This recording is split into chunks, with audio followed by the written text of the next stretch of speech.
Recently, Sony showed off some incredible new features, and again, we've been seeing a lot more about the PS5, especially lately, and so I think we're very close to actually getting a full-on reveal probably sometime in February of 2020, as the leaks have suggested, and I think it would be a very good thing and a very good time for people to sort of jump on board and see what Sony's going to be all about.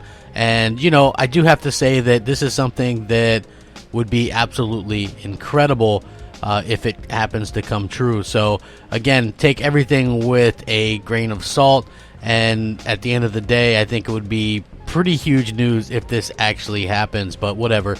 If it doesn't, you know, it is what it is. What's up, everybody? Crapgamer here with Crapgamer Reviews, back with another video. Thank you all so much for checking it out. I really appreciate it.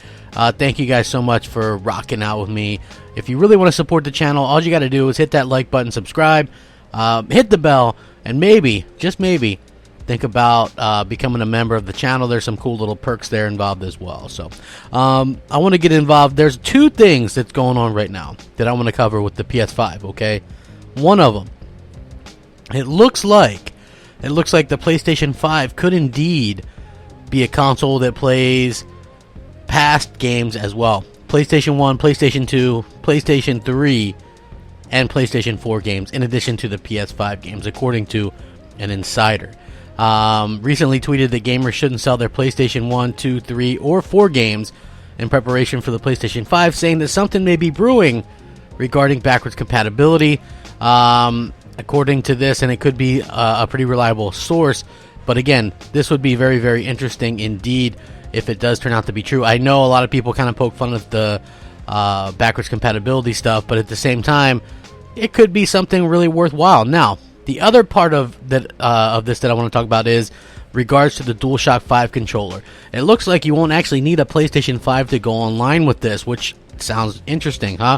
So the new controller has gone through an evolution of its own, and it's going to actually make it be something pretty cool. So system architect Mark Cerny revealed that the DualShock controller will have new adaptive features to it with varying levels of resistance and immersion, which sounds pretty cool. In addition, the DualShock 5 controller will have haptic feedback, a lot of improvements, and rumble mode instead of the rumble motors and things like that. So according to this, which is a new patent filing by Sony, you could be able to connect to the internet without connecting to the PlayStation 5 at all. Currently, players need to connect to a console as a waypoint in order to access PlayStation Now, for example. Based on figures attached with the patent, Sony wants players to go online without needing or turning on PlayStation 5.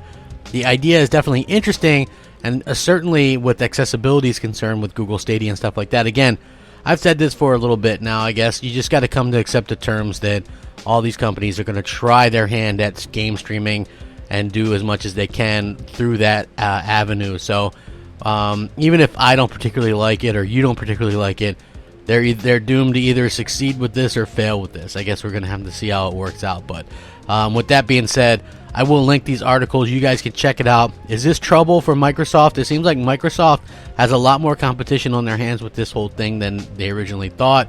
Let me know what you think. Rack 'em up. Crapgamer out.